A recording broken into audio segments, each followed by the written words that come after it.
Have you ever thought what life would be like without that TCB, gentle treatment, dark and lovely, Mizani, emotions, and of course, we can't forget that ISO Plus. I'm gonna take you back to sit between your mama's legs while she's parting your hair, smacking that blue breeze across your forehead, trying to get your perfect ponytail.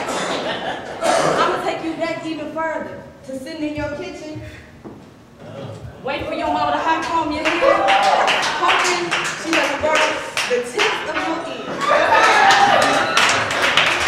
We owe all these hair care luxuries to Sarah Breedlove, or to those who idolize her as Madam C.J. Walker. Sarah Breedlove was born on a cotton plantation in Delta, Louisiana in 1867. At the age of 7, she lost both of her parents. At the age of 14, she was married. At the age of 20, she was a widow. With nowhere else to go, Sarah picked up her bags and moved her and her daughter to St. Louis, Missouri, where she would do other people's laundry for 18 years just to support the both of them. In the early 1900s, Sarah created a hair care lotion. This would be the first of many products that will become popular for Black women. Then again, she picked up her bags and moved her and her daughter to Denver, Colorado, where she met and married a paper man by the name of Charles Walker. Of course, that's where she got her name, Madam C.J. Walker. In Denver, she built a factory to manufacture her products. This would give jobs to thousands of African-American women across the country who would sell her product. Unfortunately, her and her husband got a divorce. And in 1916, she picked up her bags, yet again, and moved to New York, where she built a mansion, a beautiful big mansion on landscape overlooking the Hudson River.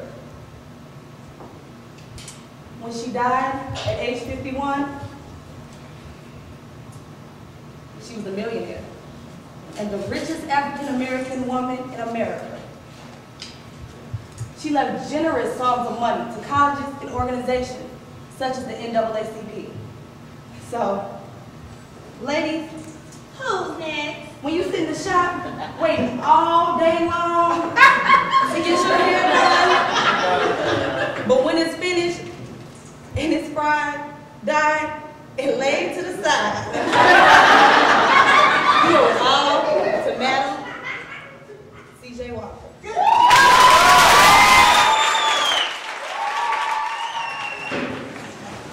Good evening. Good evening. My biographical sketches on Rosa Parks.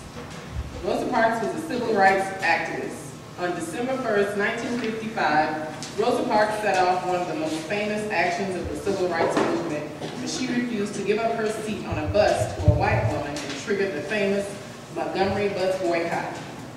Born in Tuskegee, Alabama, Parks attended Alabama State College. She and her husband, Raymond Parks, took an early interest in civil rights activities, working to free the Scottsboro Boys in the 1930s and joining the NAACP. In 1955, she was earning 75 cents an hour as a seamstress at the Fair department store. At that time, blacks who wanted to ride a city bus were required to board, pay the fare, and then exit and re-enter the bus by the rear door. Bus drivers frequently pulled away before such riders could reboard. If all seats in the white section were taken, blacks were required to move so white passengers could have their seats. After Rosa Parks refused to give up her seat on the bus, she was arrested and jailed.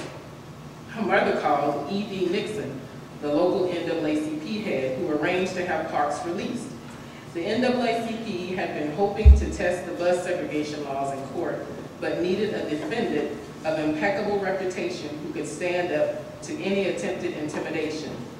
Nixon immediately recognized that Rosa Parks was such a person.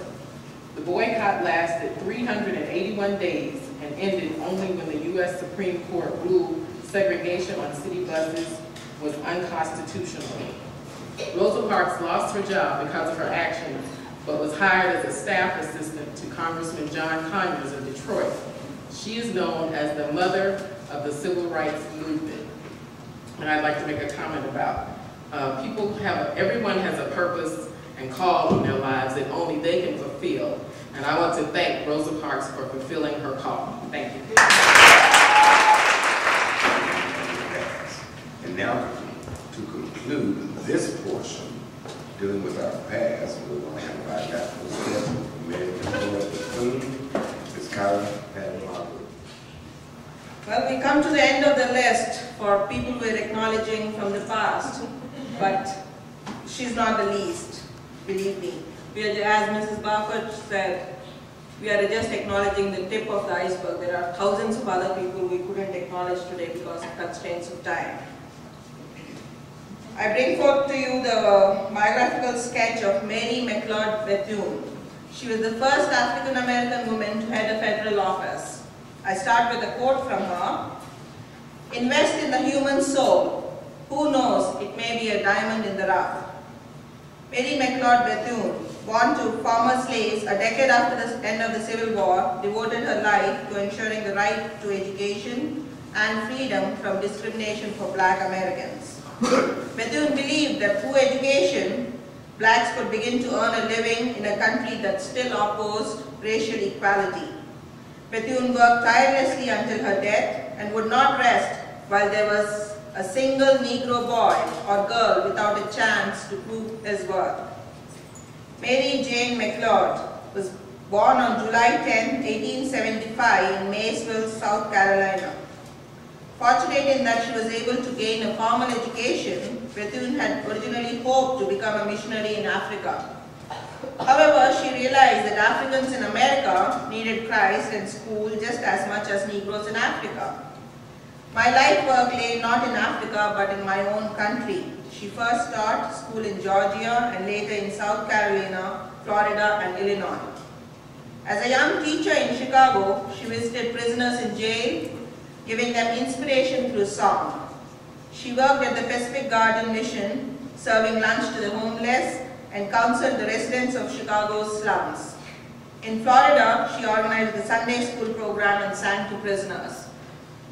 In 1904, Bethune opened the Daytona Normal and Industrial Institute for Negro girls. The school opened with 5 girls as students and later accepted boys as well. Tuition was 50 cents a week, but Bethune never refused to educate a child whose parents could not afford this small payment too. She worked not only to maintain the school, but she also fought aggressively the segregation and inequality facing blacks. That's where her journey began.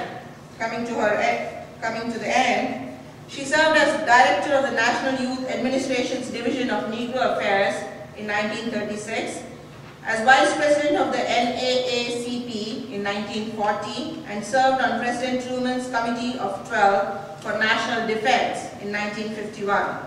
She also continued working with many organizations such as the National Urban League, the Association of American Colleges, and the League of Women Voters.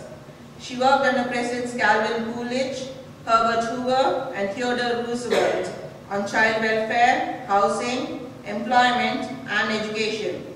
In June of 1936, she was assigned director of the Division of Negro Affairs and became the first black woman to serve as head of a federal agency. As director, she traveled across the country speaking out for equal education and treatment for blacks. Mary McLeod Bethune died on May 18, 1955, leaving a legacy of intraracial cooperation and increased educational opportunity for blacks. Thanks to the efforts of NCNW President Dorothy Height, her exemplary life of service to others has been honored in the form of a statue which graces Washington, D.C., D.C.'s Lincoln Park. She is the first black woman to be honored in this way. I want to end again with a quote from her. "I leave you love, I leave you hope, I leave you the challenge of developing confidence in one another. I leave you respect for the use of power. I leave you faith. I leave you racial dignity. Thank you. Wow.